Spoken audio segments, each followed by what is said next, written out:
नमस्कार। आज ज्येष्ठ कृष्ण तृतीया शके 1938 संकष्ट चतुर्थी सादर करत आहोत ठाणे वार्ता। ठळक घडामोडी। ठाणे कारागृहाचाही लवकरच एफएम रेडिओ, पारसिक बोगद्यावरील अतिक्रमणावर पालिका करणार कारवाई आणि इंद्रधनुच्या कार्यक्रमात उलगडले वायुदलाचे अंतरंग। या आणि इतर घडामोडी विस्तृतपणे पण काही क्षणातच। ठाणे वार्ता पहा श्रीस्थानक वाहिनीवर। आता सकाळी 9:15 पासून रात्री 9:15 पर्यंत ठाणे वार्ता, ठाण्यातील पहिलं दृकश्राव्य माध्यम। श्रीस्थानक वाहिनी ठाण्याची स्वतःची वाहिनी। ठाण्यातील घडामोडी, कार्यक्रम, वादविवाद, अगदी गाणी, नाटक याचा आनंद घर बसल्या पहा श्रीस्थानक वाहिनी। आपल्या ठाण्याचं हक्काचं व्यासपीठ श्रीस्थानक वाहिनी।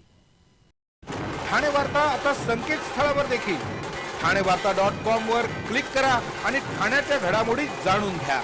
ठाण्यातील पहिलं ऑनलाईन माध्यम ठाणेवार्ता.com। नमस्कार मंडळी, दर रविवारी पाहायला विसरू नका। नमस्कार मंडळी, आपल्या प्रश्नांचं थेट उत्तर।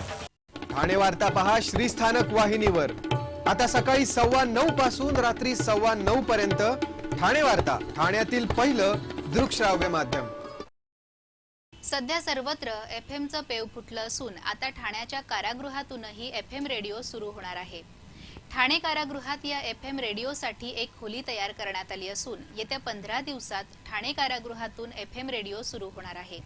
ठाणे कारागृहातील बंदीजनांसाठी पतंजली योग समिती मुंबईतर्फे आयोजित करण्यात आलेल्या योग शिबिरातील बंदीजनांना प्रमाणपत्र वाटपाचा कार्यक्रम आयोजित करण्यात आला होता। पालकमंत्री एकनाथ शिंदे यांच्या हस्ते यावेळी बंदीजनांना प्रमाणपत्र प्रदान करण्यात आले। कारागृहातील 29 कैद्यांनी हा अभ्यासक्रम पूर्ण केला। त्यावेळी पालकमंत्र्यांशी बोलताना कारागृह अधीक्षक हिरालाल जाधव यांनी ही माहिती दिली।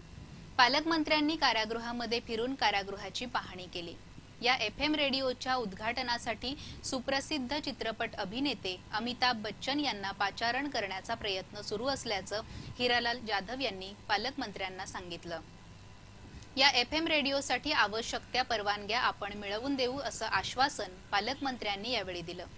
कारागृहातील एफएम रेडिओसाठी रेडिओ जॉकी म्हणून बंदीजनच काम करणार असून हा रेडिओ कारागृहाप्रमाणेच कारागृहाबाहेरही ऐकता येणार आहे। ठाणे कारागृहात आवश्यक त्या सोयीसुविधा उपलब्ध करून देण्यासाठी निधी दिला जाईल असंही त्यांनी सांगितलं। कारागृहात तयार होणाऱ्या वस्तूंच्या मागे असलेल्या कलाकारांच्या कलाकारीचंही पालकमंत्र्यांनी कौतुक केलं।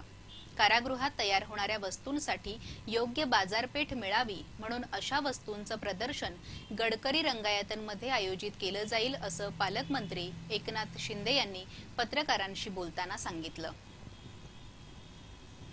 मध्य रेल्वे मार्गावरील पारसिक बोगद्याची संरक्षक भिंत खचल्यानंतर वन विभागाच्या अखत्यारीत असलेल्या या डोंगरावरील अतिक्रमणांकडे अखेर ठाणे महापालिकेचं लक्ष गेलं आहे। रेल्वेने याआधीच या त्रासाची जबाबदारी महापालिकेवर टाकल्याने वनजमिनीवर वसलेल्या या झोपड्या वन विभागाने न हटवल्यास ही मोहीम आता ठाणे महापालिका हाती घेणार आहे।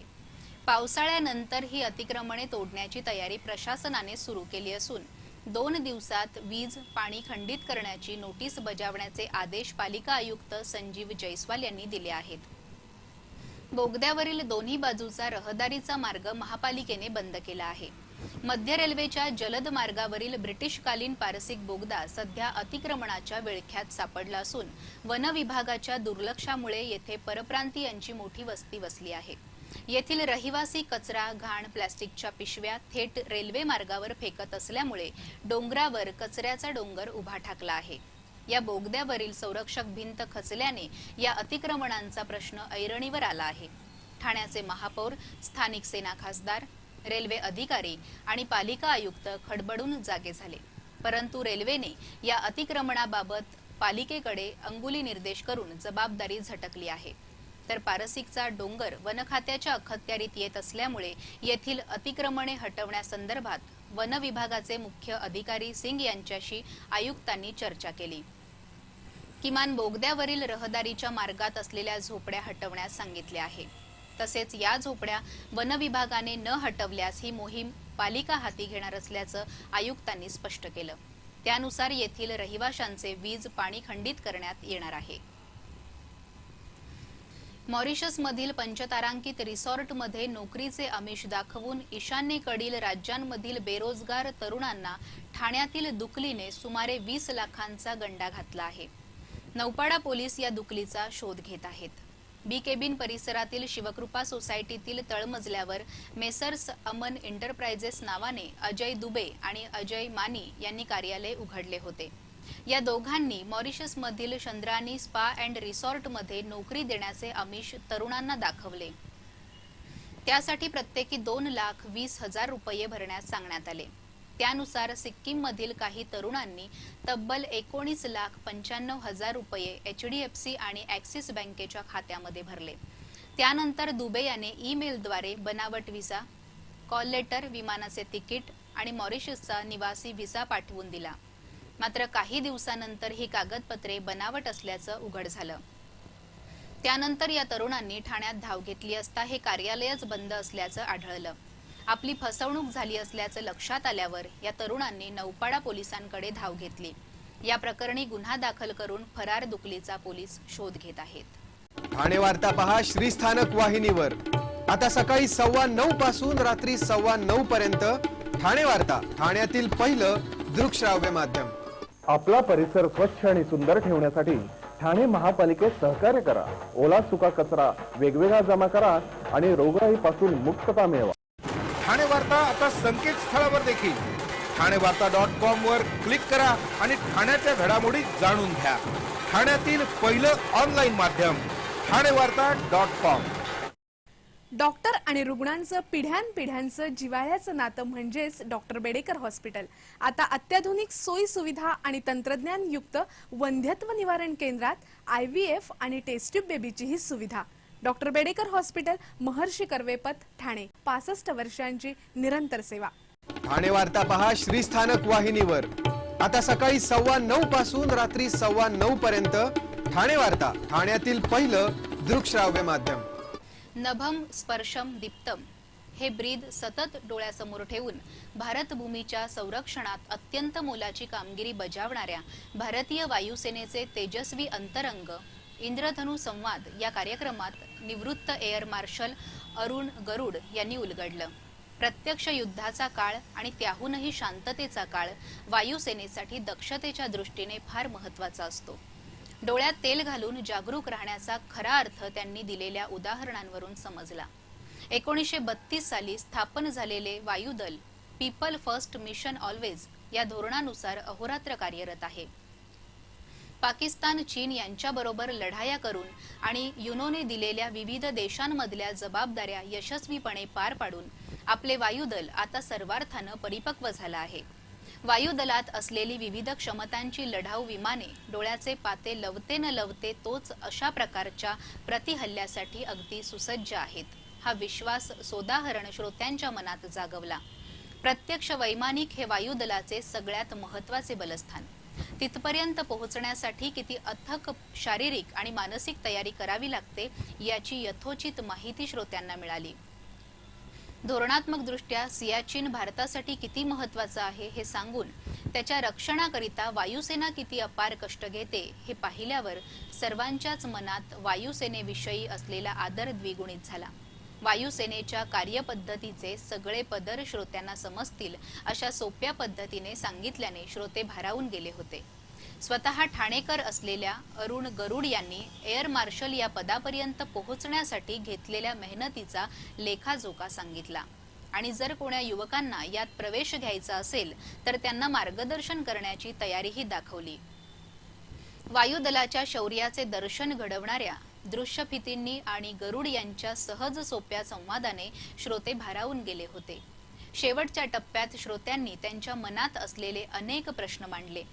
मिग विमानाचे अपघात, आक्रमण ओळखून हल्ला करू शकणारी यंत्रणा, जवानांचे जीवनमान, भारत चीन युद्धातील वायुदलाची भूमिका अशा अनेक प्रश्नांची उत्तरे शोधण्याचा प्रयत्न झाला. या कर्तव्य यज्ञात त्यांना मोलाची साथ देणाऱ्या त्यांच्या पत्नी सुलोचना गरुड यांचा पुष्पगुच्छ देऊन सन्मान करण्यात आला.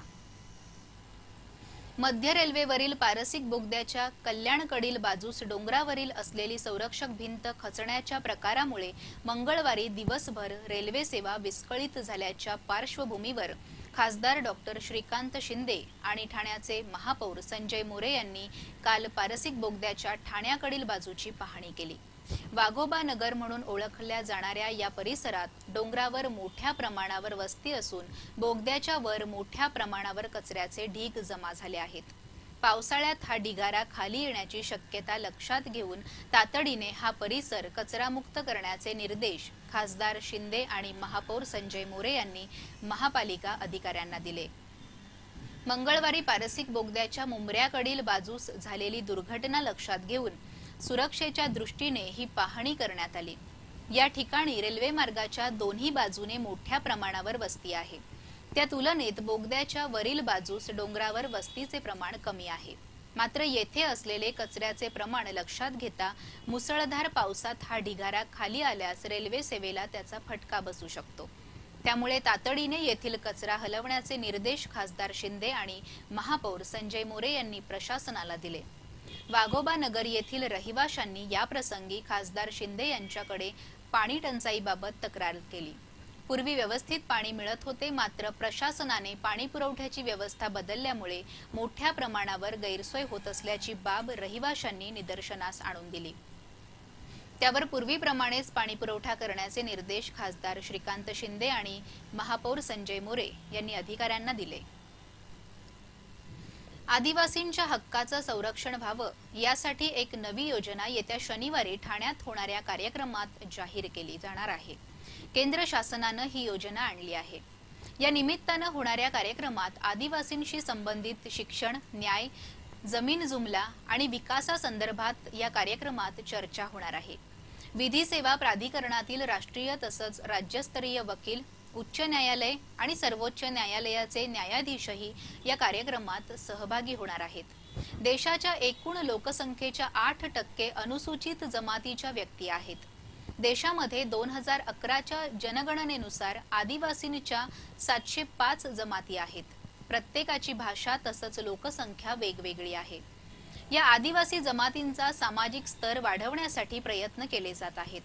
आदिवासी जमातींचा विकासात वाटा फारच कमी आहे. आदिवासी जमातींमध्ये साक्षरतेचा अभाव आहे. अनेक जण दारिद्र्य रेषेखाली राहत आहेत. आरक्षण असतानाही शासकीय नोकऱ्यांमध्ये त्यांचा वाटा कमी आहे.